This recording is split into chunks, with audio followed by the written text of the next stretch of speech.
Jadi apabila kita sudah memiliki kedua ini ya, salah satunya aja sih sebenarnya, kita bisa langsung melanjutkan ke proses instalasi. Saya akan coba dengan mini Conda di sini ya. Kita lihat apakah sama. Nanti kalau memang beda, saya akan demokan menggunakan Anaconda juga. Saya dibuka dulu, tunggu ya. Nanti akan muncul seperti ini. Ya, udah terlihat ya instalasi mini Condanya. Belum nggak? Oke, jadi saya rasa instalasi mini Conda dan Anaconda itu sama ya. Ini udah terlihat belum instalasi mini Conda saya? Belum. Belum ya? Oke, saya coba stop share dulu ya.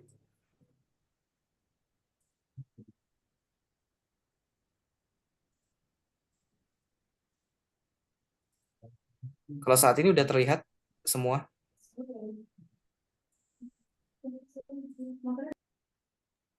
Sudah nggak? Oke. Baik, terima kasih. Saya lanjutkan ya. Jadi untuk instalasi mini Conda dengan Anaconda kurang lebih sama. Untuk cara nginstalnya ya, dibuka dulu. Nanti dia akan muncul seperti ini. Kita bisa pencet next ya. Lalu I agree aja langsung. Ini untuk instalasi bisa menggunakan all user. Hanya saja kalau kita menggunakan all users, itu biasanya akan ribet di setting environment. Jadi mending pakai yang just me. Ini kalau teman-teman punya laptop Windows ya, untuk akun maka pilih just me aja. Pencet next. Kemudian ini di default aja ya. Jadi nggak usah dirubah. Kecuali kalau teman-teman ingat nanti silakan dirubah. Tapi di sini saya tidak rubah ya. Kita next lagi. Nah, di sini nih penting. Ini penting. Di sini kalau kita lihat ada yang namanya create shortcut. Nah, itu bisa dipilih ya. Kemudian add mini conda ke path environment variable ini dipilih. Gitu. Kemudian kita bisa pilih yang ini ya. Register mini conda 3 as my default Python 3.12. Tapi kalau misalnya teman-teman sudah pernah download Python sebelumnya, ini bisa dinonaktifkan. Jadi nggak mesti pencet yang ini. Ya opsional. Nah ini clear the package change upon completion ini boleh dicentang, boleh enggak. Ini cuman untuk membersihkan ruang hasil ini ya, download paket-paket, nanti diinstal sama ya si ini kondanya, baru dia terinstall. Ini sama juga dengan Anaconda ya kurang lebih. Nah, jadi kita bisa yang utama itu dua yang di atas ini, sisanya opsional. Saya lanjutkan, saya pilih dua nih, terus saya install. Dia akan melakukan instalasi, kurang lebih seperti itu. Dari sini dulu ada yang ketinggalan atau ada yang mengalami kendala, silahkan angkat tangan atau langsung uh, open mic ya. Ketinggalan Pak. Bentar. Baik, oke jadi di mananya? Lagi proses instalasi. Oke,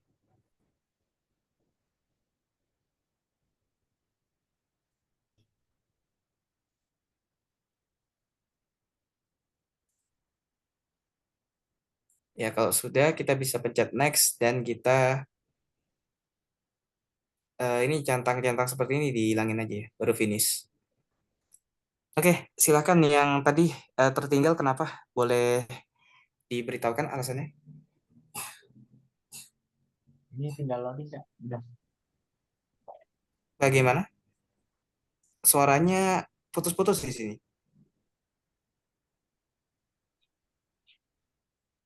Tinggal nunggu installing aja. Oke, Udah install. tinggal menunggu install ya. Ya. Oke, dari yang lain gimana? Aman nggak? Aman ya. Yang lain juga sudah ya. Oke, saya anggap sudah ya. Saya harapkan bisa diikutin ya, karena kalau misalnya nanti tertinggal juga teman-teman yang rugi sendiri. Oke, saya pencet finish dulu ya. Nah, sekarang kita udah terinstall. Untuk yang belum belum selesai menginstal, nanti bisa bertanya lagi ya saat saya sudah selesai melakukan demo yang kedua. Oke, kita udah install. Apa yang akan kita lakukan sekarang? Kita bisa buka di start ya, di start. Kemudian mulai ketikkan, kalau tidak salah dia Conda ya, berarti kita ketikkan aja Anaconda. Nah gini, jadi Anaconda Prom itu dia bawaan dari si Anaconda dan Miniconda. Ya seperti yang saya bilang tadi ya, bedanya Anaconda sama Miniconda itu cuman beda di paket size-nya. Barangnya sama, hanya saja kelengkapannya yang berbeda. Kalau Miniconda itu lebih compact, lebih kecil, jadi yang penting-pentingnya aja. Kalau Anaconda itu semua dimasukin, lengkap ya, pakai lengkap gitu. Nah, ini meskipun mau install Miniconda atau mau install Anaconda, tetap dapat ini. Jadi kita bisa buka seperti ini. Atau kita bisa buka terminal sekalian. Ini untuk ngecek apakah dia terbaca atau tidak ya, kita buka terminal. Kita bisa ketikkan Conda dulu ya. Conda env list yang proses ya. Ya, ini muncul ya beberapa env. Ini saya ada banyak. Tapi kalau misalnya nanti teman-teman belum punya env, itu biasanya hanya ada satu dia base ya. Namanya pasti base tuh. Seperti ini.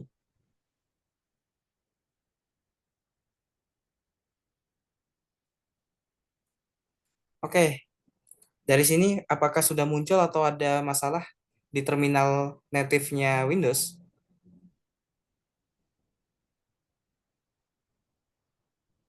Masih aman? Tidak ada yang ditanyakan?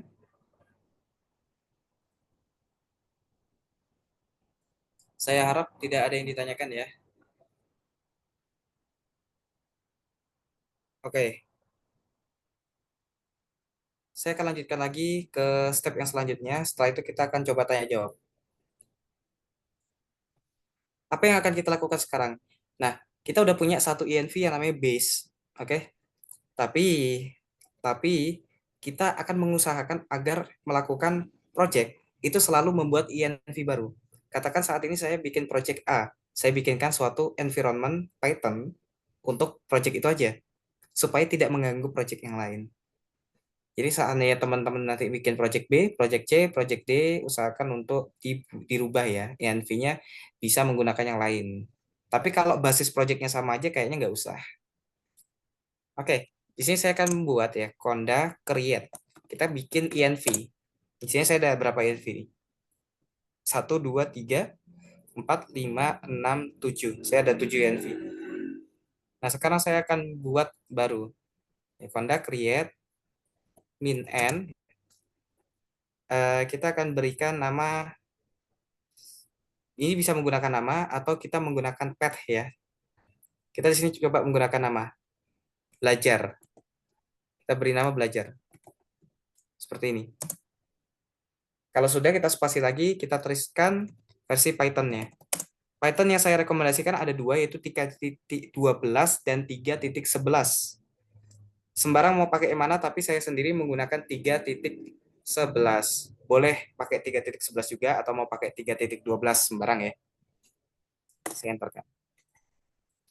Nah, saat ini dia akan mengambil paket-paket dari secara online ya untuk Python ya. Ini lagi loading.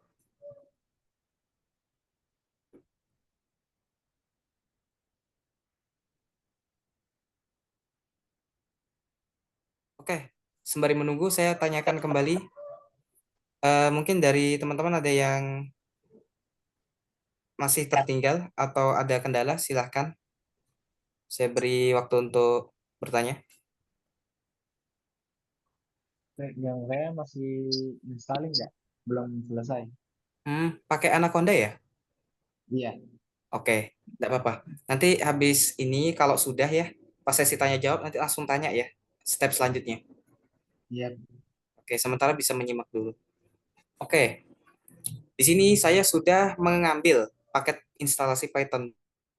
Ini paketnya sudah kita terhubung. Apakah mau di-download atau tidak? Apakah mau diinstal atau tidak? Dia di sini ada pertanyaan ya di bawah. Proceed Y atau N? Ya, Y or N gitu. Ini yes or no. Karena kita pingin install, maka kita akan ketikkan Y, lalu di enter. Nah, dia akan mendownload. Ini ada prosesnya ya, kalau dilihat di sini. Dia akan mendownload, lalu diinstal. Download dan mengekstrak package. Kita bisa tunggu ya. Di sini jaringan saya agak lambat ini.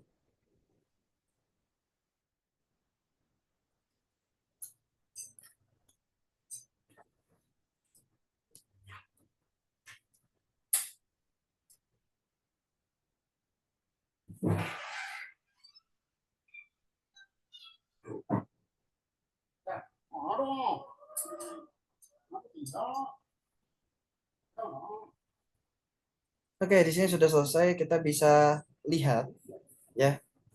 Di bagian bawah itu ada yang namanya to activate this environment, use Conda activate belajar. Itu cara mengaktifasinya. Jadi gini, setiap kali kalian nanti masuk ke terminal saat mau memulai project, selalu jangan lupa untuk mengaktifkan environment ya. Kita bisa menuliskannya menggunakan Conda activate nama environmentnya atau path ke environment itu. Path itu apa sih? Path itu jalur directory. Jadi saya pernah bikin satu environment tidak pakai nama. Jadi gimana cara saya mengaksesnya? Saya mengaksesnya menggunakan path. Oke. Nah, untuk sekarang kita fokus ke yang ini dulu. Kita udah punya satu environment namanya belajar dengan versi Python 3.11 ya. Saya pakai 3.11. Gimana caranya saya mengecek apakah environment-nya ini udah dibentuk atau belum ya? Kalau misalnya ini nggak ada, misal saya tuliskan seperti ini. Saya Ctrl L, bersih ya. Nah, gimana caranya kita tahu daftar list kita yang tadi? Katakan saya lupa nama environment. Kita bisa ketikkan tadi conda inv list. Nah, di sini bisa dilihat bahwa environment yang namanya belajar telah terregister. Saya bisa aktifkan. Cara aktifkannya gimana? Kita ketikkan conda activate, active, VATE ya, activate, nama environment atau path-nya. Nah, nama environment-nya ini belajar. Seperti ini. Oke, sekarang kita harusnya udah berada di environment belajar. Cara ngeceknya gimana? Cara ngeceknya kita bisa ketikkan ya. Coba saya tes content list. Oh, di sini tidak diterangkan ya kita di mana. Kita akan gunakan pengecekan versi Python. Cara pengecekan versi Python gimana? Kita bisa menggunakan Python min version. Di sini dia terbaca sebagai 3.12.7 ya. Artinya kita belum terhubung ke si belajar. Kita aktifkan kembali dan kita tanya. Masih sama 3.12.7. Kita lihat lagi ke atas apakah saya install versi 3.12. Tidak ya. Saya install 3.11. Di 11.10. Artinya ini tidak terbaca. Oke, nggak apa-apa. Mungkin ini ada kesalahan di terminal saya ya.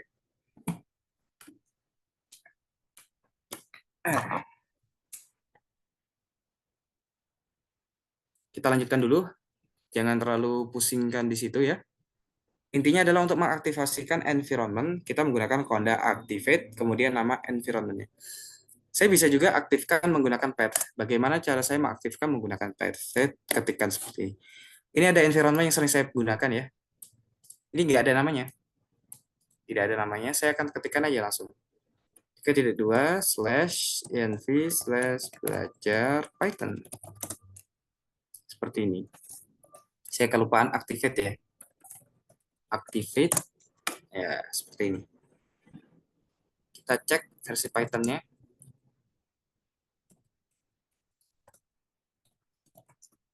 Sama ya, 3.12.7. Artinya dia mereferensi ke base Python saya. bukan mereferensi ke kondanya. Oke, nggak apa-apa. Karena di sini saya punya aksesnya di terminal ya, bukan aksesnya secara langsung di eh, konda apa namanya? Anaconda Prom. Dia mereferensi ke base. Tapi secara harusnya ini udah kebaca. Oke, dari sini dulu ada yang mau ditanyakan mengenai pembuatan environment. Atau ada yang mau Saya tanya tadi? Iya, silakan. ini kan udah dibikin Konda Ian Village, cuman nggak Mm-mm. ada Konda Create juga tulisannya unable to create process using. Hmm, boleh di share screen aja mungkin ya. Bisa share screen kan? Halo, Aziz, bisa di share screen nggak? Iya bisa. Oke, saya stop share kalau gitu. Silakan ya.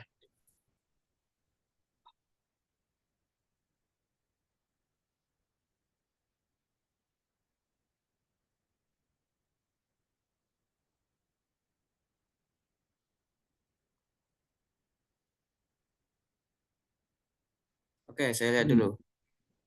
Unable to create process using C, Anaconda 3 Python.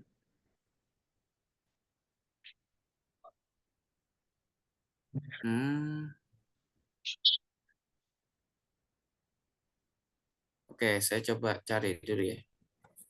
Mungkin Mas Hmm. Dehan pernah mengalami hal serupa, Mas, tentang unable ini ya. Bagaimana, Kebetulan Mas? kebetulan Ya, belum pernah. Itu oke. ada apa ya? Ini Dia terbaca, cuma dia tidak bisa memproses. Create process using ya. Ini ada. Jadi saya mereferensikan ke Stack Overflow ya. Di Stack Overflow pernah dibahas Anaconda is unable to create process di Windows 10. Oke, kita coba lihat. Unable to create process using C program data Anaconda 3 Python exe.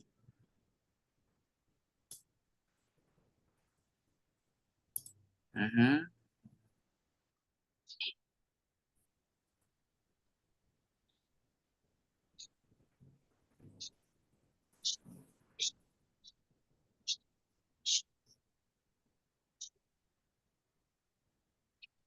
Oke, mungkin gini, bisa dituliskan ya C.2 di sini ya.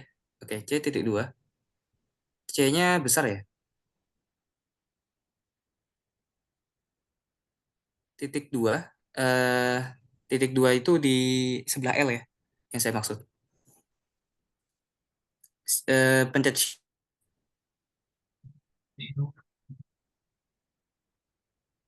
Oke, dihapus saja sekali. Oke, C.2 ya. Backslash di atas enter, backslash di atas enter. Tidak usah pencet shift ya. Oke. Di sini namanya users ya. Coba ketikkan sesuai yang ada di atas. Slash Abdul Aziz. Oke, slash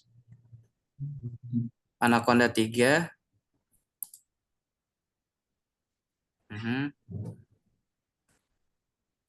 Slash script S-nya besar ya. S slash lagi. Bukan Python ya. Script, kita nulisnya script. Boleh ditulis script mungkin. Oke, S-nya besar, ujung T-nya kasih S kecil. Oke, ujung T-nya dikasih S kecil. Slash, lagi backslash ya. Oke. Activate. Nah, ini silahkan dikutip menggunakan tanda kutip ya. Dikutip itu maksud ya, di ujung juga sama. Double quote. Benar yang tadi. Ya itu. Double quote, double quote. Nah, itu. Sekarang silakan ke ujung yang di awal yang C tadi dikasih juga ditutup di situ. Ini karena Abdul Aziznya dia terpisah gini ya. Jadi harus ditutup ke paling ujung.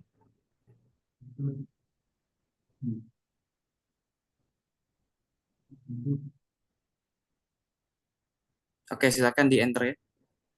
Kita bismillah semoga bisa. Oke, sekarang coba ketikkan lagi Konda Ian Filis.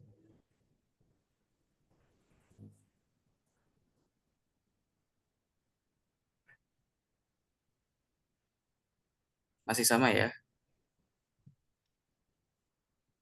Boleh kirimkan errornya ke saya? Ya. Di copy, kemudian dikirim. Yang ini aja, yang unable. Unable to create process using. Oke, ada ya, unable. Sampai ini aja, sampai Ian Filis aja. Iya, situ, sampai situ. Boleh kirim. Ctrl C, kirimkan ke saya.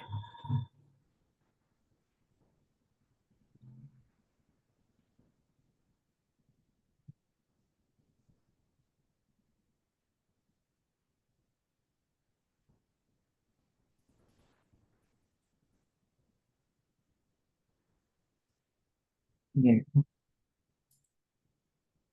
Oke.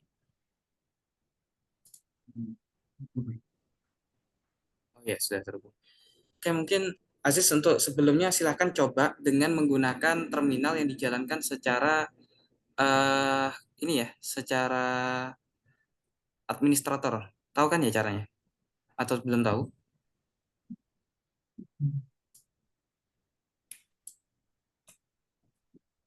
Halo Abdul Aziz. Ini tahu tuh. Oke, jadi bisa dilanjutkan ya tadi share screen-nya. Sekalian saya carikan beberapa cara yang lain. Bisa di share screen lagi mungkin? Oh, iya.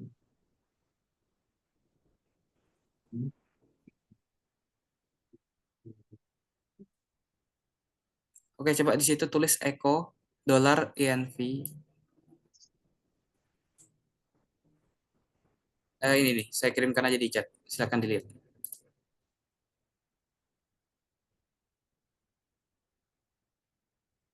Kita lihat path-nya dulu aja. Oke, enter. Dan ini path tidak muncul ya. Sebentar.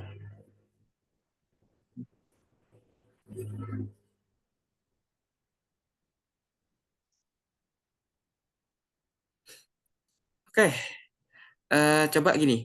Buka Windows. Oh ya, ini administrator ya itu. Sorry, sorry, itu administrator ya. Ya. Coba deh, Konda Ian Filis.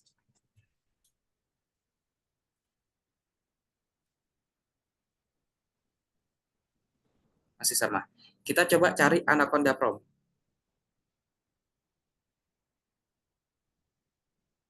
Ya, kita coba di Anaconda Prom dulu. Ketikan Konda init. Masih sama ya, dia gagal. Oke, di sini gagal. Ada beberapa saran ya di sini dari Stack Overflow juga, yaitu cuman caranya agak hardcore sih. Silakan diinstal ulang, ya bisa diinstal ulang. Dihapuskan kemudian diinstal ulang. Uninstall dulu ya Anacondanya.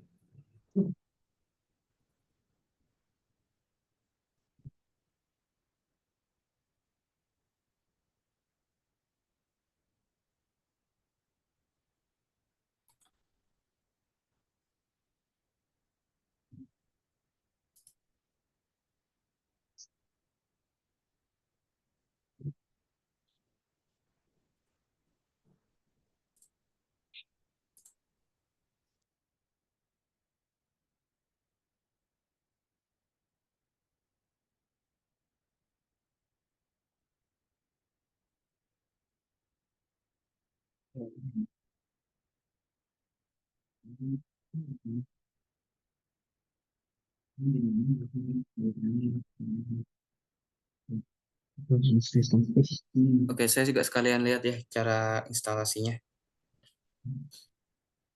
Kita coba dulu.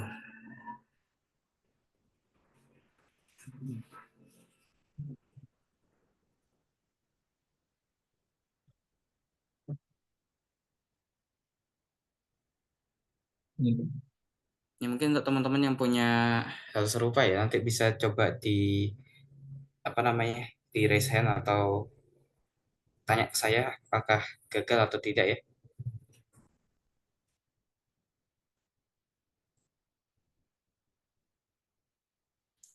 Ini Windows berapa ya kalau boleh tahu? Windows 11 kan. Windows 11 ya. Oke, kita coba cari.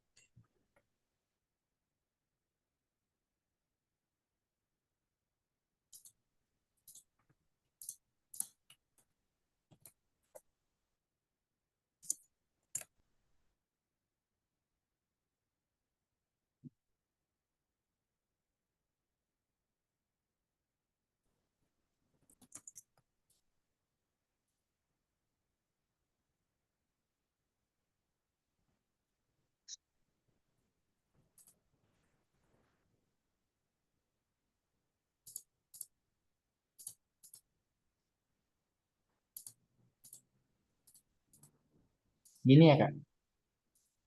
Oke, silakan.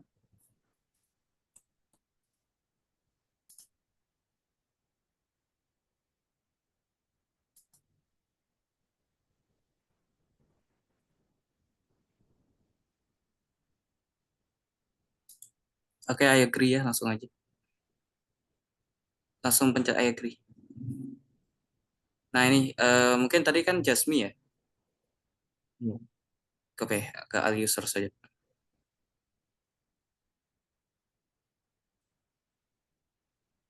Kita pindah ke all users ya kalau gagal di Jasmine-nya.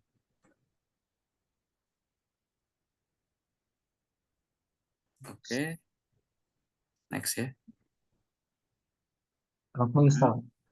Create shortcut. Oke, install.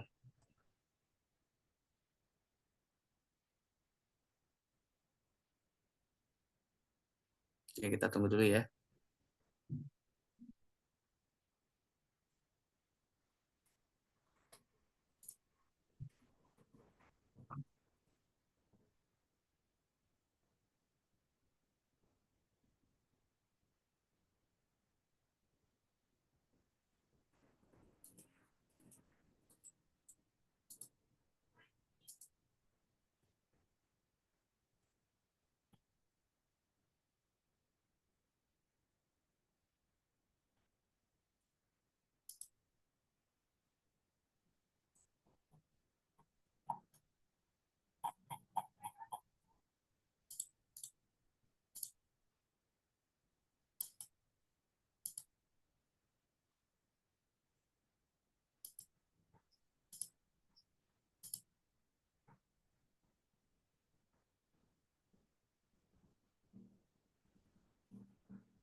Oke, jadi kalau berdasarkan beberapa ini ya, beberapa pendapat, jadi ada beberapa orang juga yang mengalami hal yang serupa dan didapatkan satu kesimpulan.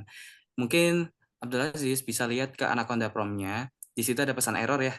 Unable to create process. Ya itu. Unable to create process using C.2/users/Abdul Aziz. Nah, di sini.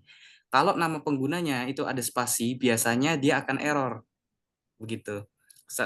Contohnya, saya punya ini kan namanya tarot ya. TAROT. Tanpa spasi. Sehingga tidak menimbulkan error. Rata-rata yang ada spasinya itu akan menimbulkan error. Kemungkinan besar karena script dari Conda itu tidak ada penanganan untuk spasi. Jadi kalau ada spasi itu dia tidak ditangani sehingga error. Nah, cara mengatasinya salah satunya adalah disetting untuk semua pengguna. Jadi kalau teman-teman yang lain mungkin ya nama penggunanya dicek nanti ternyata ada spasinya, mungkin bisa coba pakai yang semua pengguna.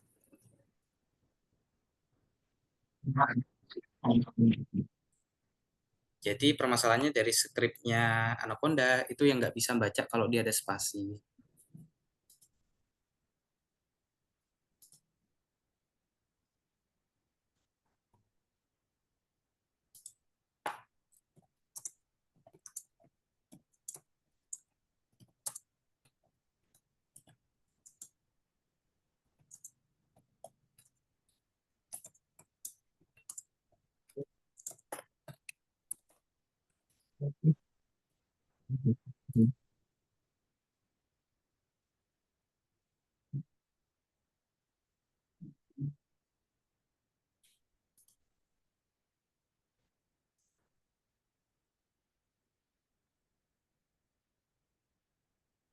Cuma nanti untuk mengaktifkannya ya kita harus menggunakan eh, administrator ya, nggak bisa pakai terminal biasa jadinya.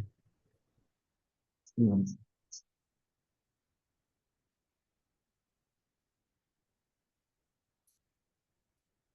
Oke, mungkin sambil nunggu ya, saya mau tanya dulu, tetap share screen ya, soalnya saya monitor juga. Em, Mungkin untuk teman-teman yang lain gimana? Apakah ada kendala? Saya mungkin tanya satu-satu ya. Dari Wanda dulu mungkin. Wanda gimana? Aman? Aman nggak? Oke. Kalau Abdul Aziz yang panggilannya Abdul ya, bagaimana? Yes. Enggak. Aman ya? Enggak. Oke. Ya, saya rasa siapa lagi nih yang ada di sini? Oh, kita hanya ini aja ya. Oke deh.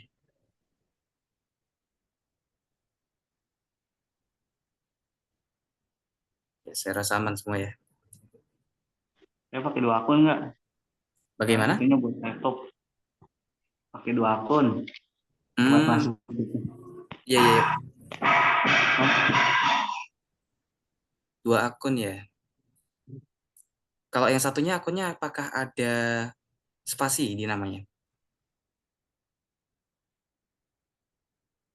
Gimana? Em, jadi kan gini, kalau misalnya kita punya spasi di namanya itu baru dia bermasalah, biasanya begitu. Tapi kalau di nama akun yang dipakai nggak ada spasinya, seharusnya nggak ada masalah sih. Hmm.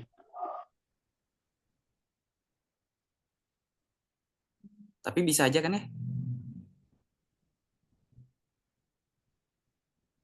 Bisa. Berarti aman.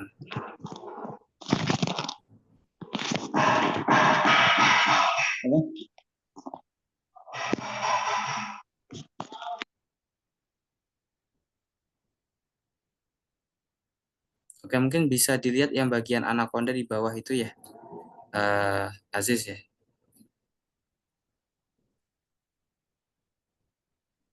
Itu ada setting installation directory permission. Nah, itu coba boleh dilihat anaconda yang satunya itu isinya apa? Ya, yang sebelah kiri. Oh, kebuka dua kali ya. Itu boleh di cancel aja deh.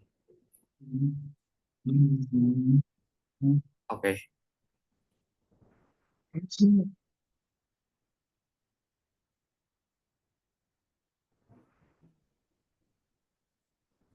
dikeluarkan aja di X ya.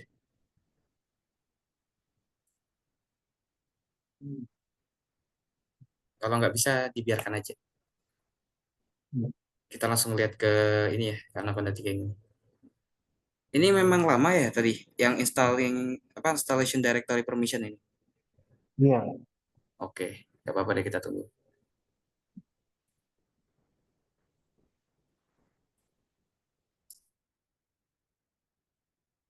Oh iya, Mas Dian,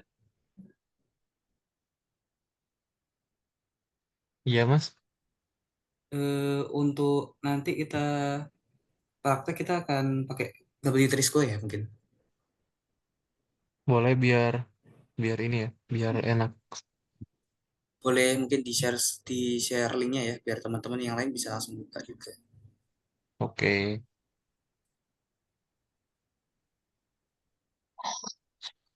Oke, mungkin saya sembari menjelaskan juga ya tentang W3 School. Mungkin teman-teman ada yang tahu nggak W3 School di sini? W3 ya, W3. Ada yang pernah dengar?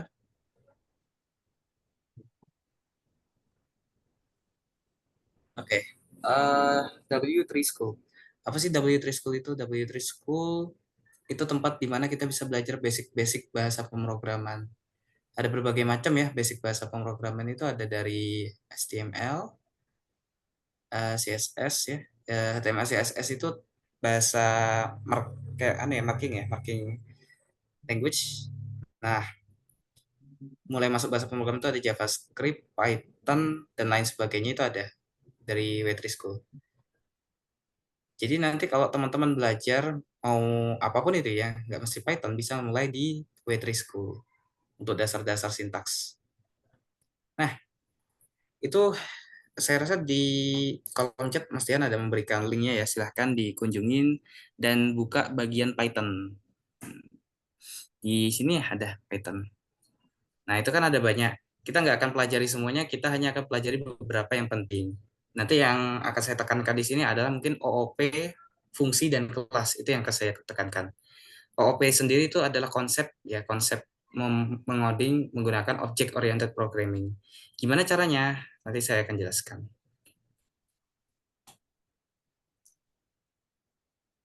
Ya. Oh, ini sudah ya? Oke, bisa di next deh. Finish. Nah, itu ya Anaconda ya. Oke, silakan buka lagi terminalnya. Di terminal yang lama dihapus, kemudian buka lagi pakai administrator.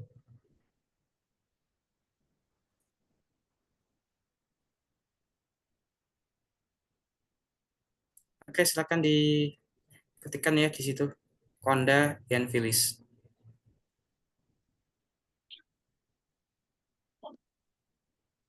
Ya, di sini tidak dikenali sebagai internal or external comment. Ini karena dia tidak otomatis didaftarkan di jalur. Mungkin kita bisa buka environment variable ya. Bisa buka cari environment variable di start. Nah, itu. Edit system environment variable dibuka. Lalu environment variable ini di paling bawah ya. Nah, itu ada. Silakan lihat yang system variable.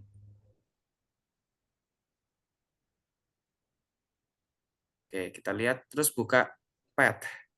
Cari di situ namanya path. PATH ya.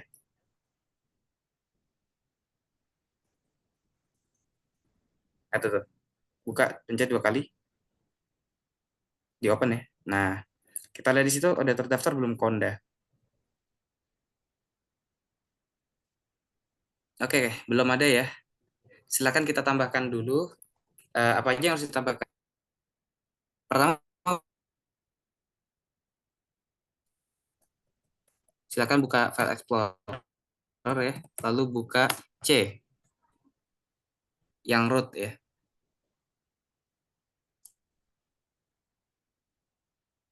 Nah, di situ sebentar saya coba cek dulu. Oke. Di situ kita punya users. Silakan masuk ke users.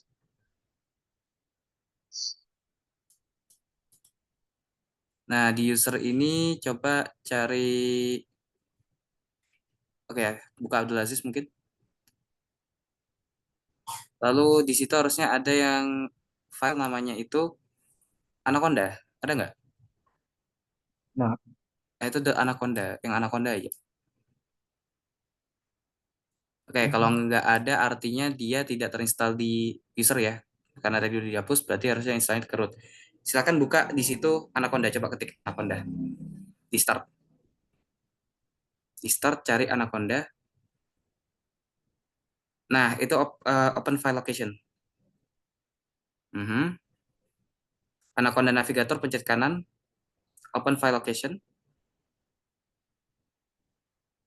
Oke, di mana itu? Nah, ini kita dapat nih. Jadi dia di PC Archer C program data Anaconda 3.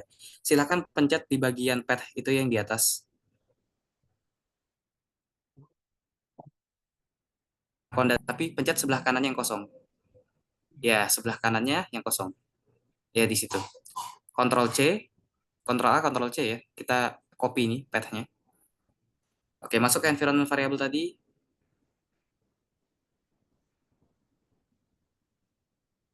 Oke, silakan new dan tambahkan di situ. Kemudian setelah itu kita harus tambahkan juga yang namanya Di sini ya ada yang namanya Anaconda 3 slash library slash min gw w64 slash bin. Ini untuk compiler bahasa C-nya. Ya, karena Python dibangun di atas bahasa C ya, jadi perlu min gw. Oke, silahkan kembali lagi ke folder, cari di Anaconda 3 yang namanya library ya. Harusnya ada di situ. Silahkan scroll ke yaitu library. Nih, Oke, buka ya, silahkan pencet 2 kali. Jangan gini deh, kembali aja. Jangan pakai pencarian karena dia nggak akan kecatat itu path-nya. Nah, langsung cari dia di situ di atas di atas. Itu di atas di atas. Itu di folder library. Nah, di library ini cari min.gw64 itu di atas folder juga ya. Oke. Lalu buka bin. Nah, kemudian di copy. Copy masukin lagi ke sana. Copy path-nya, bukan copy isinya. Jalurnya.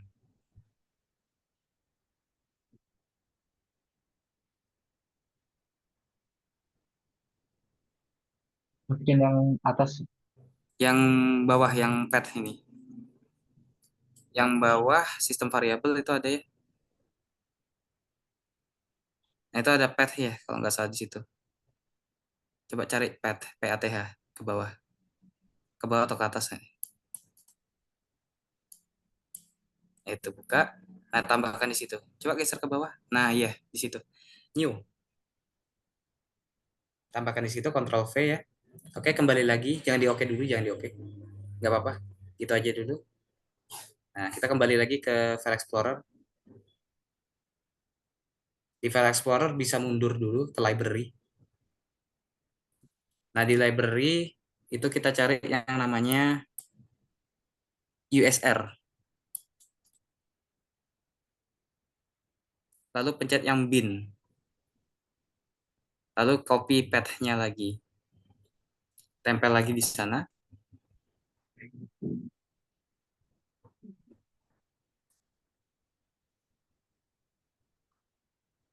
Nah,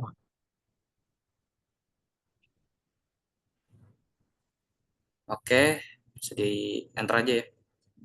Yang di oke, di enter aja. Masih ada lagi ya.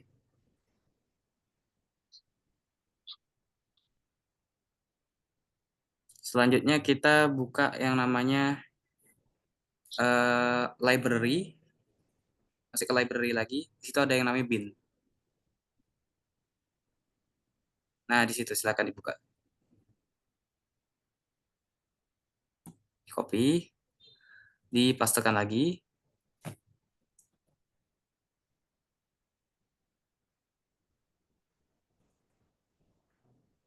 Oke, terakhir itu kita ke Miniconda 3. Anaconda ya, Anaconda. Anaconda 3-nya cari script namanya. Itu di bawah, scripts. Ada ya? Ya itu, ya, di copy.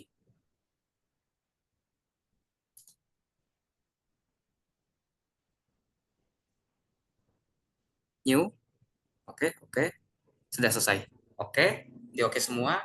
Keluarkan terminal, buka lagi pakai administrator, coba lagi. Kita bismillah, insya Allah bisa.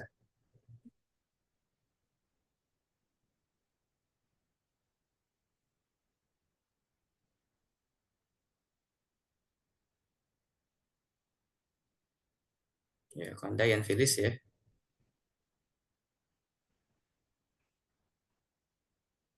nah, Ya, terbaca ini.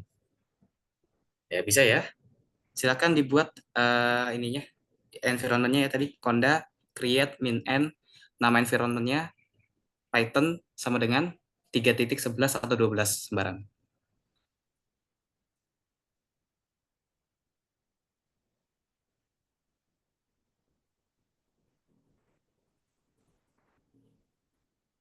Belajar spasi Python. Oh iya, ada dicatat ya. Oke, oke, mantap.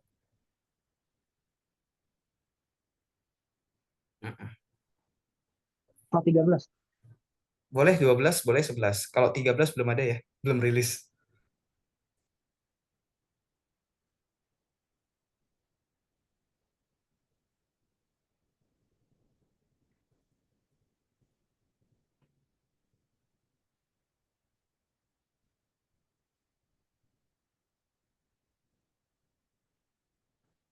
Ya, silakan pencet iya ya. Nanti langsung install.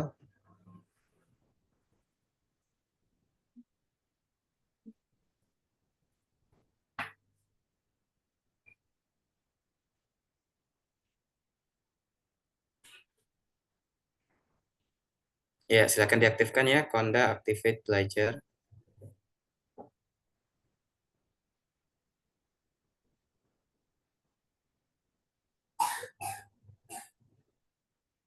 Oke, enter. Sudah aktif. Oke. Sebentar saya coba cari cara cek di ini di environment Conda ya.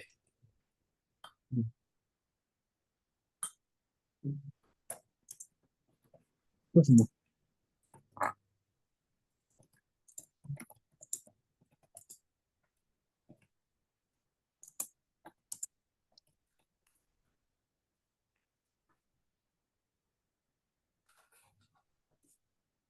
Oke.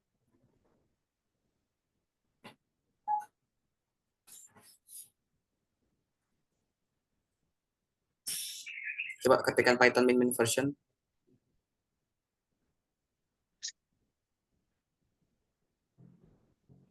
Python. spasi min version. Nyambung ya, nyambung. Oke, version. Oke, enter. Ya udah ya. 3.12.7. Oke. Nah, sekarang kita akan mulai ngoding ya mungkin. Oke, mungkin punya Visual Studio Code ya sebelumnya. Hmm. Coba dibuka. Mungkin bisa dicek di situ nanti Konda ini ya. Pencet kontrol ini. Langsung aja pencet kontrol tilde ya. Kontrol tilde di bawah escape. Kita cuma ngecek terminalnya aja. Kontrol kemudian tilde di bawah escape ya. Nah, di situ silakan coba ketikkan lagi Konda.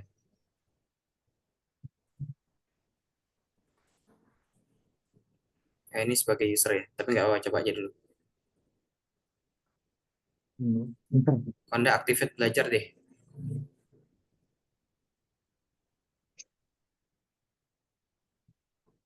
Oke, terbaca. Coba Python min version.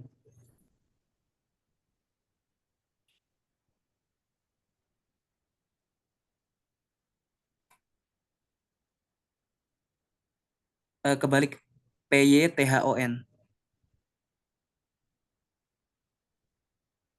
Ya, 3.12.4 ya yang terbaca di sini.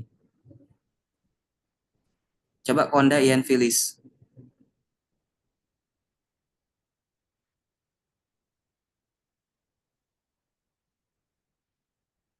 Oke, harusnya nggak ada masalah ya. Dia terbaca sudah ya. Oke, silakan buka folder baru ya untuk praktek. Ini kan masih di folder yang lama ya. Folder project lain. Oke.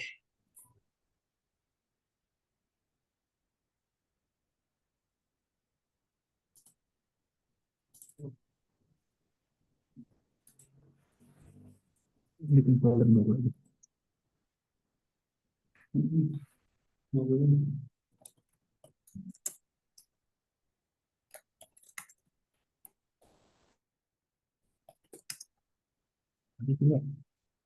Oke, untuk sekarang saya rasa sudah ini ya, udah bisa ya untuk Aziz ya.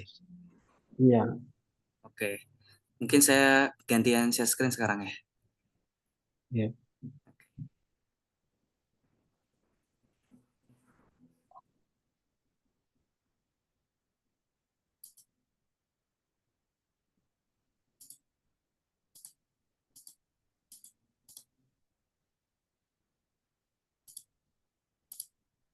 Sudah terlihat ya? Iya. Oke. Nah, jadi gini. Sekarang kita udah punya environment Python kita udah punya code kita, bukan code ya, VS Code-nya. Sekarang kita akan melakukan pembelajaran menggunakan W3 School di sini. Saya hapus dulu biar nggak berat-berat. Oke, ya seperti ini. Lalu kita buka Python. Apa yang akan kita pelajarin di sini?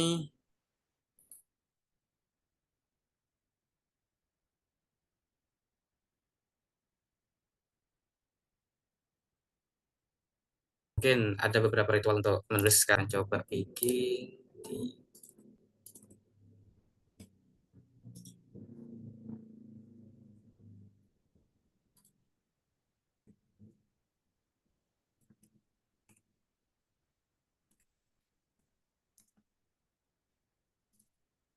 Oke, saya akan buat satu folder namanya project internet ya. Seperti ini. Apa yang akan kita pelajari untuk pertama kali? Sebelum kita mulai, mungkin silakan buat file baru ya, new file. Di sini ya, di Explorer-nya. Jadi silakan dipilih new file, kita bikin belajar.py ya, mungkin untuk pertama. Oke, di sini mungkin saya akan mendemokan cara membuat aplikasi kalkulator sederhana. Ini nanti akan jadi dasar untuk teman-teman belajar lebih jauh mengenai AI. Untuk data science, nanti teman-teman bisa belajar Pandas ya. Pandas tentang data frame dan lain sebagainya. Tapi sekarang kita akan fokus ke dasar Python dulu. Oke, apa sih yang pertama kali ya harus pelajari tentang Python? Ya pastinya variabel. Tapi sebelum variabel biasanya ada suatu tradisi dalam pengenalan pembelajaran bahasa yaitu membuat hello world. Jadi gimana sih cara ngeprint di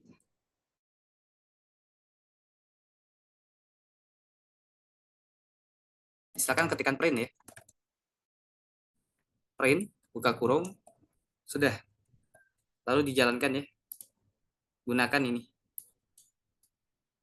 Bisa gunakan ini run Python file seperti ini. Oke, harusnya udah terlihat ya di bawah sini. Hello world. Oke, ada yang punya kendala dari di awal ini mungkin?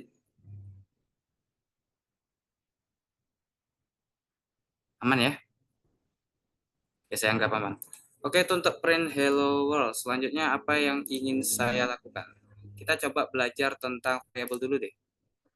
Gimana sih cara penulisan suatu variabel di dalam Python? Gampang ya. Bisa dituliskan sembarang aja di sini mungkin. Eh, var1 mungkin ya. Sama dengan. Nah, untuk tipe data di Python itu ada untuk menuliskan tipe data. Pertama otomatis. Hai, ini atau kita mau mengetikkan integer ya, coba ya. Atau kita mau mengetikkan suatu float, bisa ya langsung aja. Atau kita mau mengetikkan suatu boolean. Cara mengetikkan boolean itu adalah menggunakan true atau false ya seperti ini. Tapi depannya harus besar. True, T-nya besar, false, F-nya besar. Maka dia dihitung sebagai boolean. Saya akan coba print ya di sini. Print. Saya akan mencoba menggunakan var1 ya. Di sini namanya, nah ini ada suatu yang cukup unik di Python yaitu menggunakan format. Jadi bisa stringnya itu dibungkus dengan F ya. F itu artinya format. Lalu kita masukkan variabel-variabel di dalam kurung kurawal yang ingin kita print. Di sini saya punya var1. Saya ingin lagi menggunakan var2. Seperti ini. Lalu saya ingin print var3. Ya. Dan saya ingin print lagi var4.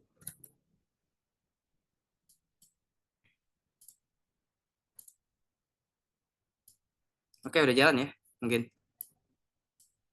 Kalau kita lihat di bagian bawah sini ya. Hai, ini tipe data string.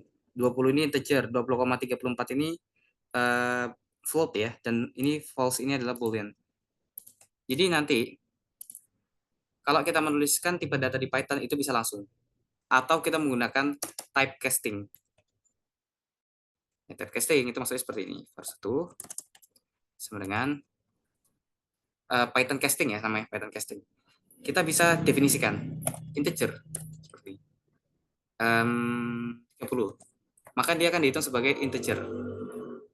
Seandainya saya tuliskan 30.5, apa yang terjadi? Ya kita coba ya.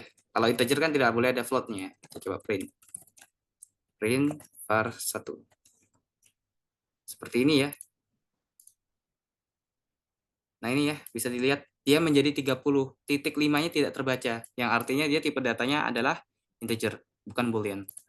Bukan boolean, bukan float. Ya, float itu yang koma-koma. Apa jadi kalau misalnya saya ganti ini menjadi float? Nah, dia akan berubah menjadi float ya. Kalau saya rubah jadi string gimana? Saya ubah jadi string seperti ini. str ya, str. Maka dia akan berubah menjadi str atau string. Taunya dari mana? Taunya, kayaknya nggak ada cara ngeceknya sih, kecuali menggunakan dtypes ya. Cuma saya lupa sintaks untuk mengecek tipe data. Oke, mungkin itu dulu tentang dua cara penulisan variabel. Sekarang kita ke komentar. Saya akan memberikan komentar menggunakan hashtag. Jadi ini untuk variabel otomatis ya. Lalu ini untuk variabel casting. Oke, dari sini udah tahu bedanya apa variabel casting dengan variabel otomatis. Teman-teman udah paham ya? Paham. Oke. Nah, kita udah tahu variabel otomatis dan variabel casting.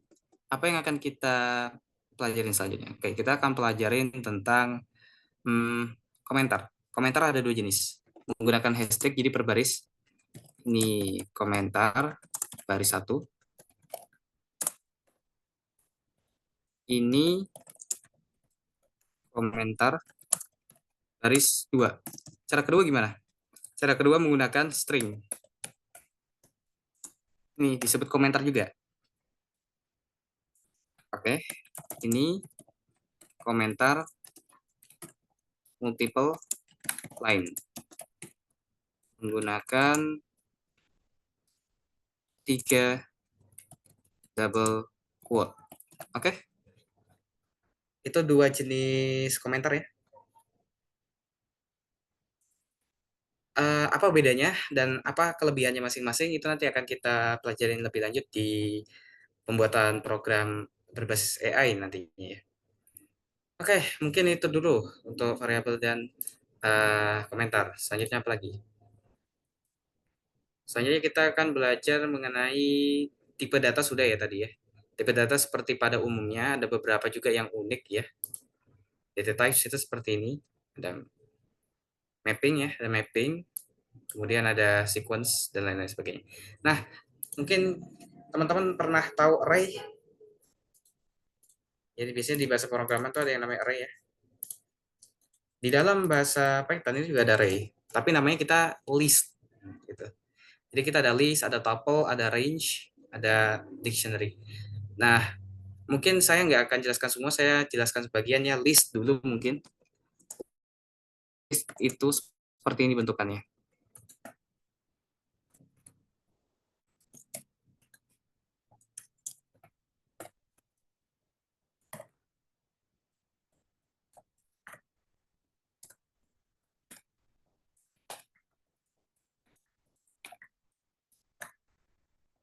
Ya, ini disebut dengan list. Saya print list index 0 ya, misal. Lalu saya jalankan. Ya ini ya, saya ngeprint list mulai dari indeks 0. 0 itu yang pertama. Ini indeks ke 1 dan ini indeks ke 2 ya. Artinya kalau dihitung 0, 1, 2 itu ada 3. Nolnya dihitung 1, 1 dihitung 2, 2-nya dihitung 3. 0, 1, 2. Ada 3 item. Indeks pertama namanya 0, indeks kedua namanya 1, indeks ketiga itu namanya indeks 3. Gitu ya. Sama caranya seperti sebuah array, itu disebut sebagai list di dalam sebuah Python, di dalam bahasa pemrograman Python. Tuple range itu kayak gimana? Nah, tuple dan range ini mungkin teman-teman bisa pelajarin sendiri ya, karena jarang dipakai juga. Mungkin lebih ke dictionary. Dictionary atau DICT ya. Dictionary sama dengan bentuknya itu seperti ini. Mungkin kalau teman-teman tahu tentang array di dalam array gitu ya. Cuman dia menggunakan key seperti itu. Jadi misalnya dictionary ID ya. ID sama dengan kita coba lihat di sini. Python Dictionaries. Ya, bentukannya seperti ini ya. ID sama dengan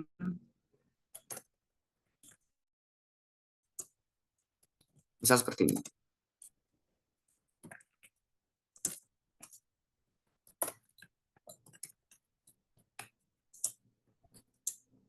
Namanya adalah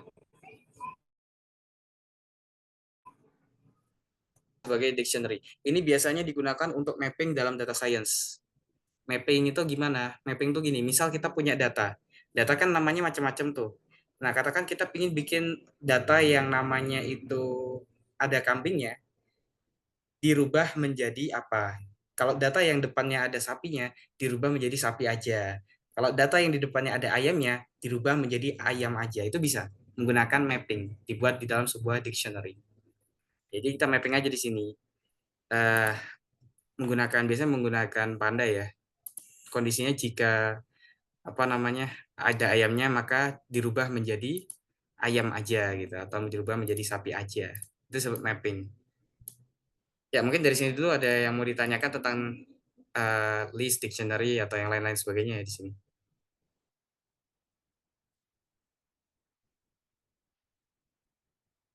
Oke, saya rasa tidak ada ya. Oke, kita akan lanjutkan ke fungsi. Bagaimana cara menulis fungsi di dalam Python? Fungsi di dalam Python ya. Kita akan coba belajar fungsi. Kita belajar tentang fungsi. Fungsi sendiri di dalam Python itu didefinisikan terlebih dahulu menggunakan def. Def. Lalu tuliskan nama fungsinya. Fungsi pertama, ya sembarang ya penulisannya. Misal seperti ini, atau saya ingin tulis menggunakan standar Python deh. Ini ya standar Python penulisannya. Disebut snake case. Kalau yang tadi saya pakai namanya camel case, yang biasa dipakai di JavaScript, TypeScript, dan kawan-kawannya itu. Oke, fungsi pertama saya. Setelah kita menuliskan nama, kita menuliskan parameter. Kita buat placeholder untuk parameternya menggunakan kurung buka dan kurung biasa ya, kurung buka, kurung tutup. Lalu kita tuliskan parameternya. Kalau tidak ada parameter bisa dilewatin. Misal seperti ini kita lewatin. Itu bisa. Kita enter ya. Untuk isi di dalamnya kalau di beberapa bahasa pemrograman itu kan biasa menggunakan seperti ini ya. Nah, di dalam Python itu menggunakan titik dua seperti ini. Oke, menggunakan titik dua. Gimana caranya kita menandain itu fungsi itu sampai mana? Caranya gini. Di dalam Python, setiap ada fungsi, kita harus mulai mengetikkan isi fungsi 1, 2, 3. 3 spasi ke dalam. Oke? Kita menuliskan 3 spasi ke dalam. Atau menggunakan tab. Tab itu hitungannya 4 spasi ya. Seperti ini. 1, 2, 3, 4. Intinya dia ada indentasi. Maka dia disebut bagian dari fungsi. Saya ketik di sini. A sama dengan 5, B sama dengan 6. Pasti dia akan ada error di sini. Karena ini fungsi tidak ada isinya. Nah, tapi saat saya masukkan seperti ini, errornya hilang. Dan B sama dengan 6 tidak dianggap fungsi. Gimana caranya kita memasukkan ini ke fungsi? Kita berikan indentasi. Maka dia akan masuk sebagai fungsi. Sekarang AB, A kali B ya. A dikali B sama dengan Oh enggak, gini aja. Hasil sama dengan A dikali B. Oke. Lalu kita return si hasil. Nah, ini disebut satu fungsi utuh ya, seperti ini. Intinya dari suatu fungsi itu pertama ada yang harus di return atau harus ada yang dikerjakan. Misal seperti print atau yang lain sebagainya. Dari sini dulu ada yang mau ditanyakan tentang fungsi di Python.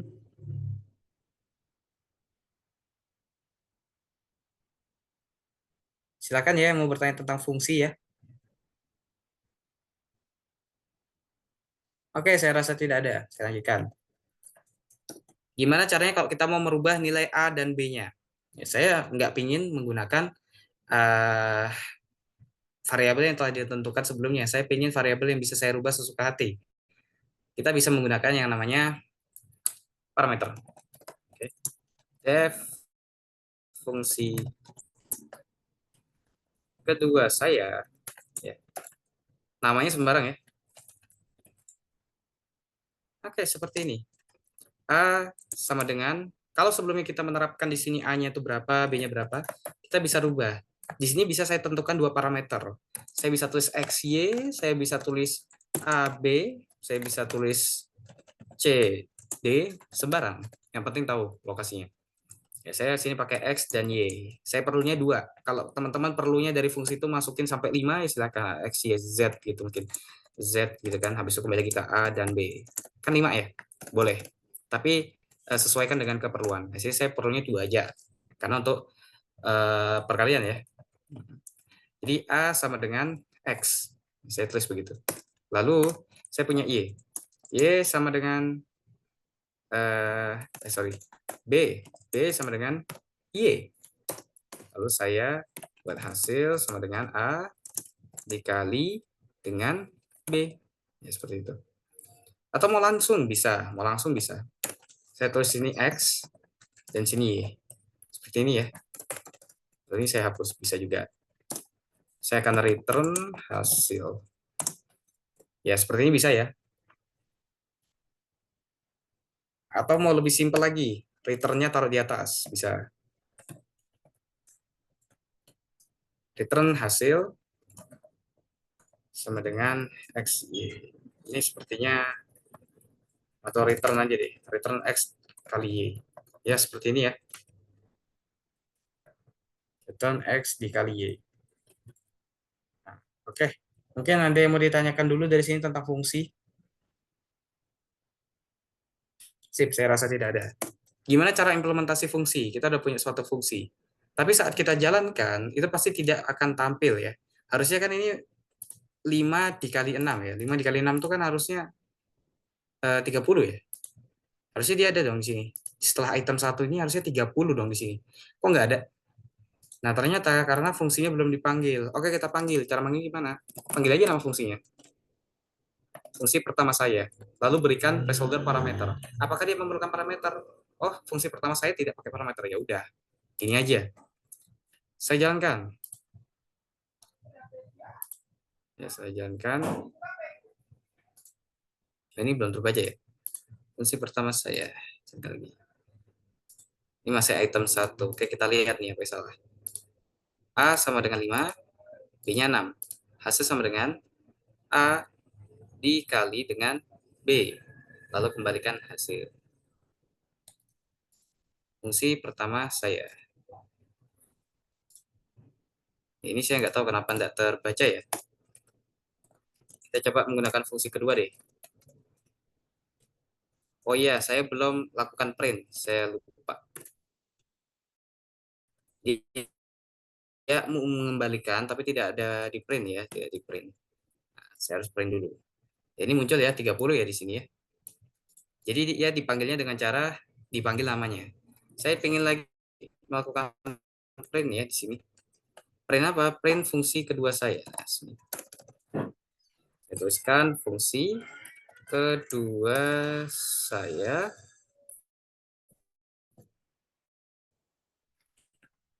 parameter dia perlu X, kan dia cuma boleh integer, boleh ya seperti ini.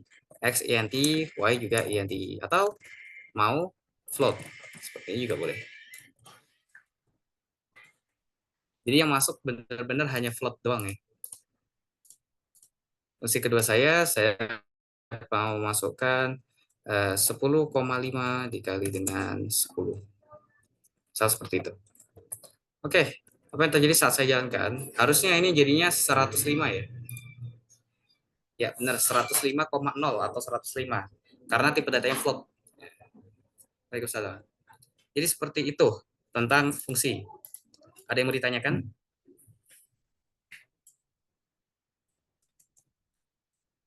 Ya, saya tanya sekali lagi, ada yang mau ditanyakan? Tidak ada nggak? Oke. Nah, mungkin dari materi ini kita akan lanjut ke satu lagi ya, kelas. Ini sebelum kita belajar OOP, pernah tahu tentang kelas nggak? Oke, saya anggap belum tahu ya. Mungkin ada yang sudah pernah menggunakan. Oke, kita bahas saja ya. Kelas. Kelas ini mirip seperti fungsi, hanya saja kelas itu bisa lebih diartikan ke suatu ini ya, suatu objek yang isinya tuh banyak fungsi. Nah, fungsi-fungsi itu kita biasanya sebut sebagai objek atau method. Jadi dalam JavaScript dan TypeScript itu disebut method, sementara PHP juga ya disebut method. Tapi kalau di dalam Python itu disebut sebagai objek. Nggak tahu kenapa, memang begitu. Ya, sama seperti tadi array di bahasa lain, di Python disebut sebagai list. Oke, kelas. Saya ingin bikin kelas. Gimana cara bikin kelas? Itu saja, kelas. Ya, kita definisikan dulu menggunakan kelas. Namanya apa? Kelas pertama saya. Oke, kelas pertama saya. Titik 2. Ingat, dia harus nyambung. Namanya harus nyambung. Titik 2. Enter. Sama harus ada indentasi. Apa yang saya ingin masukkan ke kelas pertama saya, gitu ya. Yang ingin saya masukkan di kelas pertama saya adalah, yang pertama saya ingin memasukkan, katakan saya ingin memasukkan suatu parameter ke kelas saya ya. Saya ingin katakan kita mau bikin mobil gitu ya. Kita pengen bikin suatu mobil. Oke, kelasnya kita rubah deh. Namanya mobil. Oke. Nah, kita akan perlu beberapa parameter untuk membuat suatu mobil. Maka kita akan tentukan bagaimana caranya kita memasukkan parameter ke dalam suatu kelas ya. Kita menggunakan suatu fungsi. Fungsi yang udah pernah diberikan nama sebelumnya oleh Python, yaitu init atau inisialisasi. Caranya menggunakan underscore 2 kali, lalu ditulis init, lalu underscore lagi 2 kali. Buka parameter. Nah, semua yang kita masukkan ke dalam parameter fungsi init, itu akan diolah sebagai fungsi dari kelas, bukan fungsi pribadinya si init. Semua yang punya itu bisa pakai. Kita tuliskan dulu self, ini wajib ya. Self ini wajib. Nah, setelah itu kita klikkan koma, kita berikan lagi yang lain. Contoh saya ingin tuliskan nama mobilnya apa, kemudian warnanya apa. Ya seperti itu. Nama dan warna. Cuman itu aja yang saya masukkan. Kita berikan titik 2. Ya, kita tulis ini. Nama, kita tuliskan self.nama ya. Self.nama sama dengan nama. Koma, dibuat enggak pakai koma, langsung enter. Enter self.warna sama dengan warna seperti ini. Oke, sekarang saya udah punya sebuah inisialisasi parameter-parameter ini. Yang artinya semua fungsi yang ada di dalam kelas mobil bisa menggunakan parameter ini. Oke.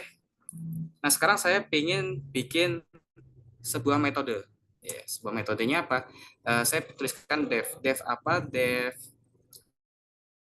Saya ingin produksi truk. Maka saya tuliskan dev truk. Kita berikan parameter. Parameternya ngambil dari self. Nah, dia akan ceritanya dia produksi, nanti kalau udah selesai dia akan ini ya, saya tuliskan di sini. Kode untuk produksinya nanti nggak usah kita tulis, ini cuman seandainya. Intinya nanti di sini akan ada lagi kode informasi mobil. Kode informasi mobil, di bawahnya kita tuliskan print ya, bisa menggunakan return kemudian di print atau langsung di print di sini boleh ya. Disesuaikan dengan kondisi dan keperluan ya. Print apa? Saya mau print yang pertama truk.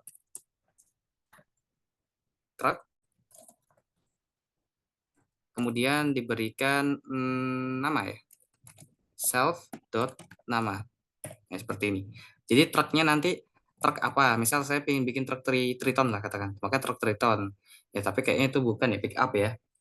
Oke, katakan Panther deh, Panther. Nah, jadi kalau misalnya saya mau tuliskan Canter di sini ya, namanya Canter. Terus saya tuliskan metode truk, maka dia akan mengeprint truk Canter gitu, truk Canter. Lalu spesifikasi di bawahnya mungkin ya, print F warna sama dengan self dot warna, misal seperti itu ya. Lalu saya print lagi F, enggak usah F deh, string biasa aja. Jenis truk. Nah, mungkin seperti itu. Terus saya ingin bikin satu metode lagi. Dev, katakan mobil. Ya, mobil. Mobil self. Saya karena malas ngetik lagi, saya copy aja yang di atas. Oke. Alt Shift bawah. Seperti ini ya. Kode untuk produksi, kode informasi mobil. Truknya kita ganti jadi mobil ya. Semua yang truk kita ganti jadi mobil. Oke, mungkin seperti ini. Nah, sekarang kita udah punya suatu kelas. Kelas saya bisa mengambil parameter nama dan warna, yang mana nanti kalau saya menggunakan metode truk, dia bisa bikin truk dengan nama dan warna tersebut. Dan kalau saya pencet metode mobil, maka dia akan bisa membuat mobil dengan nama dan warna tersebut. Begitu ya. Kita implementasikan ya. Sekarang kita udah punya kelas, kita implementasi kelasnya. Jadi, cara implementasi kelas itu gimana sih? Ya. Langkah-langkahnya apa aja? Ya, langkah-langkahnya, pertama, buat opsional namun direkomendasikan. Oke, implementasinya kita buat objek. Cara bikin objek gimana? Buat variabel. Variabelnya namanya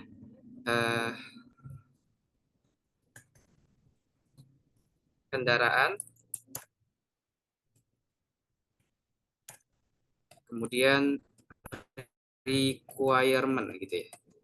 Tapi biasanya kita menggunakan objek. Untuk membuat suatu objek itu kita menggunakan variabel yang singkat ya. Saya pakai rec aja, requirement. Requirement sama dengan apa? Sama dengan kita panggil nama kelasnya ya. Nama kelasnya adalah mobil ya di sini. Mobil. Kita buka. Nah, di sini dia akan muncul seperti sebuah fungsi ya, ada nama, ada warna. Nah, ini tadi adalah sebuah parameter yang kita definisikan di init. Oke, untuk nama dan warnanya apa? Saya ingin masukin namanya apa ya bagusnya? Oke deh, katakan apa sih namanya itu? Skyline dah. Saya lupa ya, saya mau tulis tadi apa. Skyline. Warna titanium gray. Ini misalnya. Oke, kita udah punya Skyline dan Titanium Gray. Sekarang kita udah membuat sebuah objek. Oke, ini adalah sebuah objek.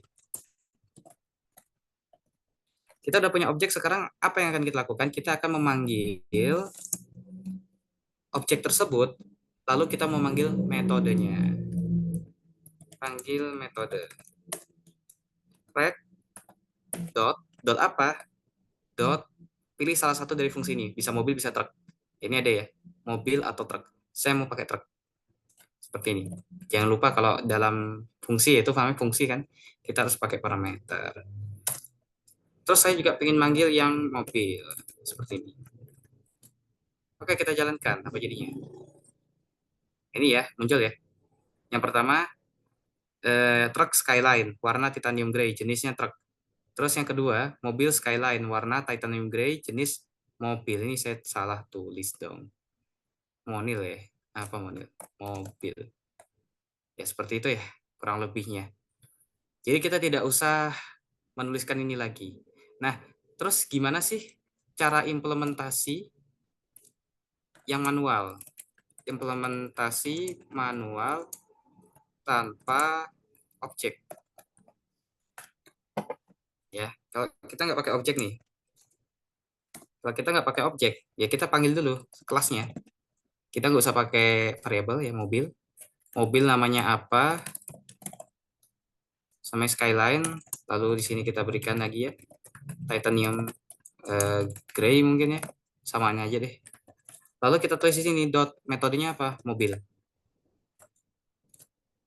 Kalau saya pengen bikin yang truk gimana? Sama, ketikkan lagi kelasnya mobil, lalu tuliskan lagi Skyline. Kemudian kita punya warnanya tadi titanium gray, ya. Dot truk. Dia jadi lebih panjang. Oke, jadi intinya adalah dalam penerapan suatu kelas itu sesuaikan. Kalau misalnya parameter yang dimasukkan itu ternyata sama semua, buat objek, lalu panggil metode. Tapi apabila kita membuat suatu kelas itu beda-beda semua ini ya, beda-beda semua inputannya ya, kita bisa tetap membuat suatu objeknya, ya kita bikin objeknya, lalu panggil metode, banyak-banyak metodenya. Atau kita tuliskan secara langsung. Ya. Misal, di sini saya cuma pengen pakai sekali aja. Saya pengen pakai metode mobil dari kelas mobil ini ya, dengan parameter ini. Tapi cuma sekali. Ya, saya tulis aja langsung. Ngapain saya bikin objek lamaan? Kecuali kalau ternyata di kedepannya, oh saya akan menggunakan kelas ini dengan parameter sekian, yang dipanggil objeknya ada banyak nih. Nggak mungkin metode ya, yang dipanggil metodenya banyak nih. Kan nggak mungkin kita menuliskan sebanyak itu parameter berkali-kali. Maka digunakanlah objek. Ya, itu mungkin kurang lebihnya untuk kelas. Ada yang mau ditanyakan dulu mungkin dari kelas? Ya, silakan ya kalau ada yang mau ditanyakan dari kelas. Waktu kita sisa 30 menit lagi ya? Iya ya Mas Dehan, 30 menit lagi ya Mas Dehan? Benar, Mas. Oke. Ya, dikit lagi ya, silakan ya yang mau bertanya. Terakhir kita belajar OOP.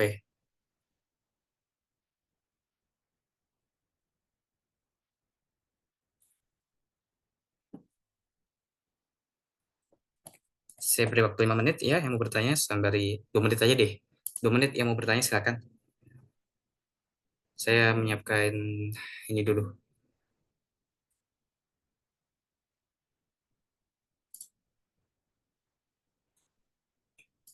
Ya, saya rasa nggak ada yang bertanya ya. Masih on ya?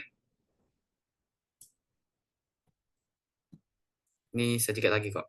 Oke, sekarang kita akan menerapkan OOP ke satu studi kasus. Kita ingin bikin kalkulator. Kalkulatornya nanti rencananya dia akan menginputkan dua variabel ya. Jadi ada si A, ada si B, nanti diinputkan. Lalu dia menggunakan operator. Operatornya dapat dari mana? Operatornya juga diinputkan dari pilihan pengguna. Pengguna mau apa? Oke, kita sediakan perkalian, penjumlahan, pengurangan, dan pembagian. Oke. Nah, sekarang kita bikin suatu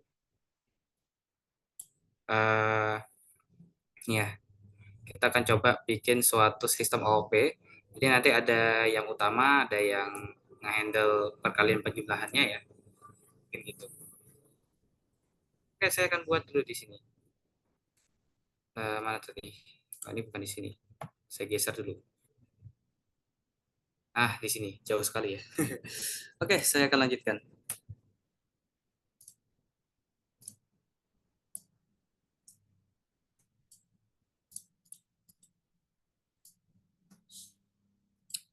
Kita buat file baru.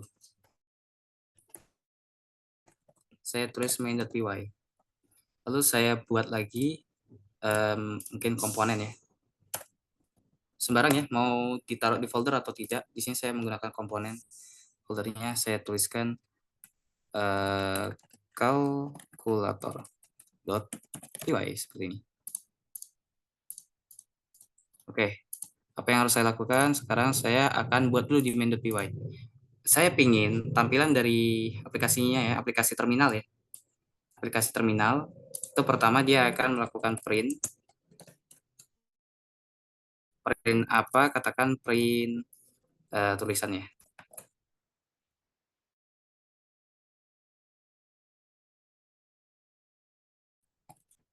Kalkulator. Kemudian di bawahnya nanti ada print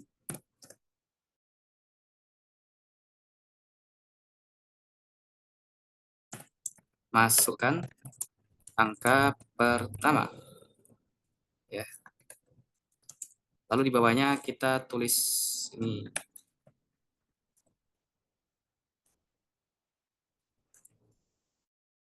A sama dengan kita tuliskan float aja deh. Float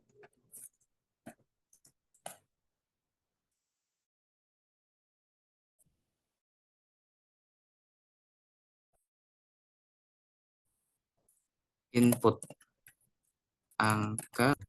Oh iya. Wah, kenapa tiba-tiba ke sini? Oke, kita lanjutkan ya. Tadi ada sedikit kesalahan. Oke, saya lanjutkan lagi. Masih terlihat ya screen-nya? Saya harap masih kelihatan. Kita akan lakukan print lagi di bawahnya seperti ini. Print masukkan angka kedua ya.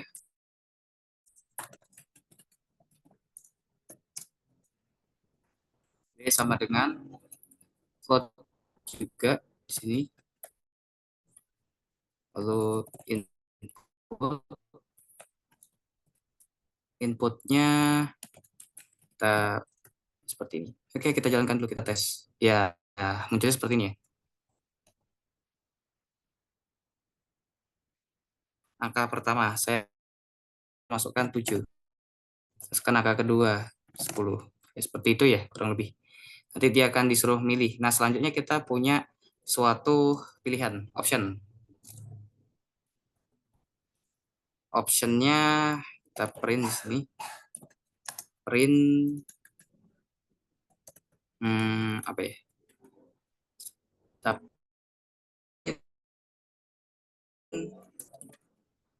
pilih operasi. Di sini tulis lagi print 1 untuk gini aja. Plus untuk penjumlahan ya.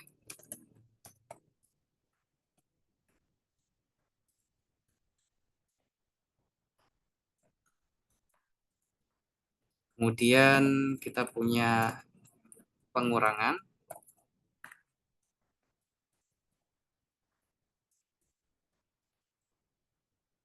Untuk sementara kita penjumlahan pengurangan dulu.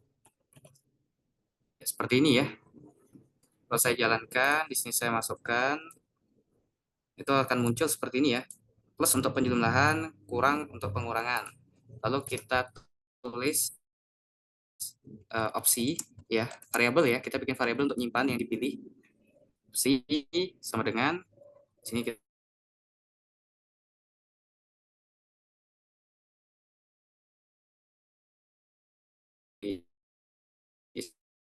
str dan opsi kan seperti ini. Ini kita berikan string ya, jadi string. Nah, kita jalankan. Masukkan angka pertama 2, angka pertama 2. Saya mau pilih plus. Nah, itu contoh. Oke, sekarang kita udah punya tampilan depannya. Sekarang kita mau meneruskan ya ini semua ke suatu fungsi. Ini ke kalkulator ceritanya. Oke, kita punya kalkulator.py. Di sini kita akan buat suatu kelas dulu ya. kelas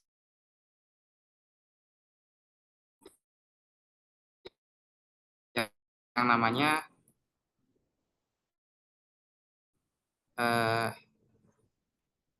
kalkulator, pastinya initnya ya dulu. Init, kita tulis di sini A dan B. Self.init A, salah, bukan ini. Di sini harusnya ada self dulu ya. Self A dan B. Self.a sama dengan A. Kemudian ini ya. Rubah jadi B. Nah, kita udah punya A dan B, kemudian kita juga akan meletakkan ini ya. Meletakkan si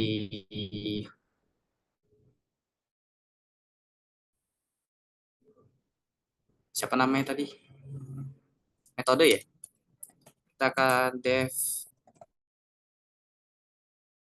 jumlah jadi jumlah self ini ya, return yang adalah dengan self.b. Itu ya yang di return. Selanjutnya def kurang self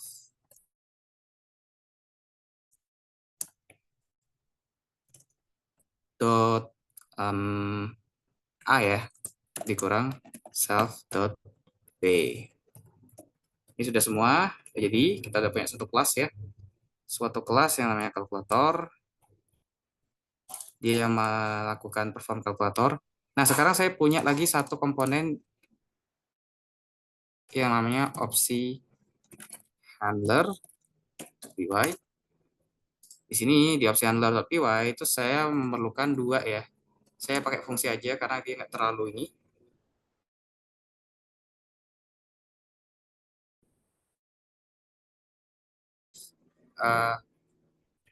Yang opsi handler ini saya akan coba pakai 3 parameter ya. Kita pasifnya perlu A, B, kemudian perlu opsi. Nah, di opsi handler sendiri, untuk opsi itu saya perlu ya. A-nya saya akan buat, oke gini aja deh. Jadi kita akan buat perkondisian. If opsi sama dengan plus ya, maka yang dilakukan adalah kita memanggil si kalkulator ini. Gimana caranya kita import? Karena berhubung nanti ini dipanggil di main, kita importnya seperti ini. Import from komponen dot kalkulator. Nah, kita akan panggil si kalkulatornya. Jangan lupa kita bikin objek dulu ya. Kita bikin objek di sini. Objeknya namanya calc sama dengan kalkulator. A dan B-nya di sini kita samain aja ya. A dan B. Jumlah. Nah, seperti itu. Elif opsi sama dengan minus ya. Berarti dia akan jadi calc dot kurang. Seperti ini. Dan else ya, else itu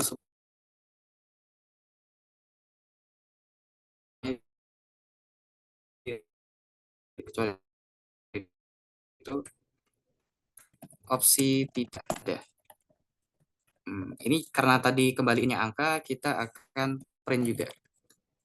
Print ya, pasti harus di print. Kalau nggak muncul kayak tadi.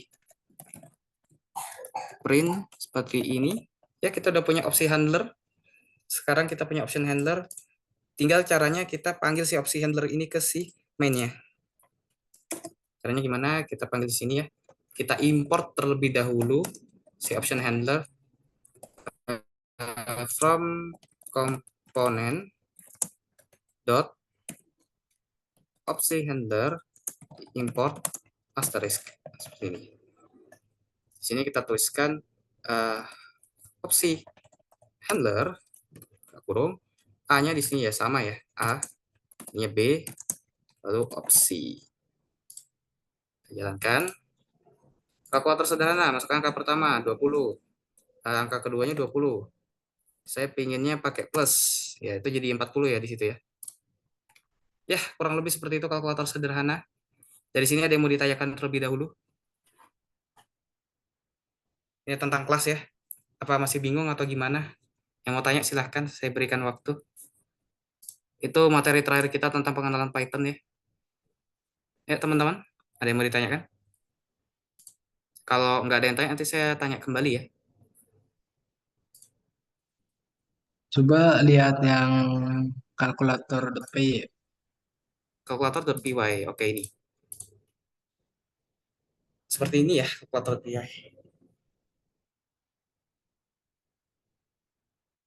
Ada yang mau ditanyakan mungkin? Atau cuma mau lihat aja? Mau lihat aja kak, Oh, mau dicatat. tenang aja nanti abis pelatihan ini saya... Kalian ada grup nggak? Punya grup nggak? Paling WA kak. Nggak ada grup WA ya? Eh, Oke, kalau gitu saya coba bagikan ke salah satu teman kalian. Mungkin siapa perwakilan dari kelas kalian ini yang mau? Saya akan coba berikan source code-nya. Kalian oprek lagi lebih lanjut besok presentasi ya di pertemuan kita selanjutnya. Apa yang kalian oprek? Nanti saya kasih tahu juga minimalnya kalian oprek apa. Yang mau jadi perwakilan mungkin untuk membagikan ke teman-temannya source code-nya ya.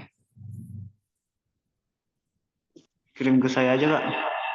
Oke, nanti tanggung jawabnya harus bagikan ke teman-teman yang lain yang ada di situ ya. Iya, Kak. Oke, baik.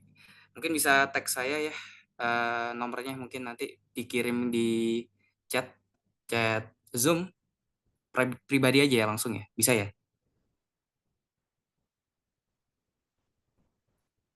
Silakan ya, saya tunggu. Oke, ada lagi yang mau bertanya tentang ini mungkin?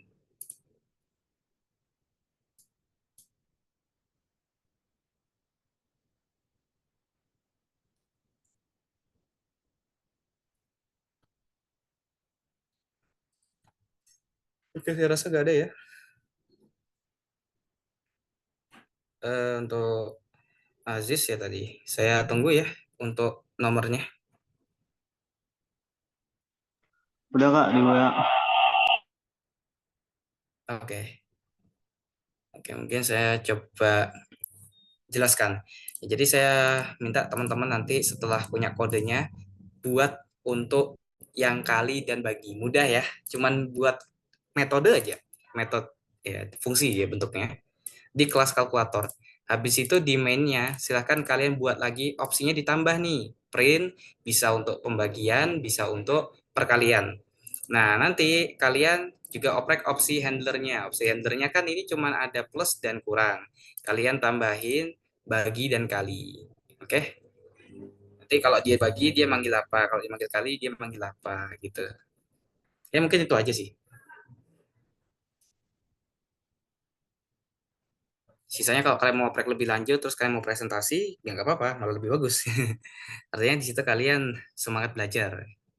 Mungkin kalau yang tidak padat jadwalnya bisa seperti itu.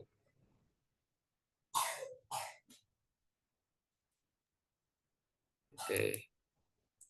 Mungkin kalau saya rasa tidak ada, saya kembalikan dulu ke Mas Dehan ya, Mas. Mungkin ada yang mau dibahas lebih lanjut mungkin, Mas, atau gimana? Oke. So, gitu ya. Terkait dengan materi yang disampaikan Mas Tara, kita harap bisa dipahamin. Dan jangan lupa di note ya teman-teman untuk penugasan dari Mas Tara beri tadi. Eh, Mungkin itu aja sih Mas. Oke.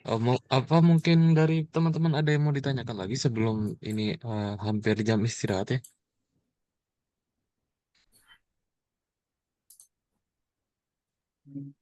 Tidak Mungkin ada, ada Kak. yang mau nyari makan kan? Udah gak ada eh ya? Mungkin ini sih Mas yang tadi nomor teleponnya. Soalnya saya mau Oh, nge-share kan bingung kemana. Atau mungkin ini ada grupnya kali ya Mas? Kak masuk magang nggak Kak? Iya, Yang magang grup kayak. Saya belum ada masuk mana-mana sih. mungkin nanti bisa di-share ke ini aja Mas, Mas Vicky aja biar Mas Vicky-nya yang menyampaikan ke teman-teman. Oh iya, bisa, bisa, bisa. Oke deh. Oke. Oke. Dari teman-teman ada yang mau ditanyakan?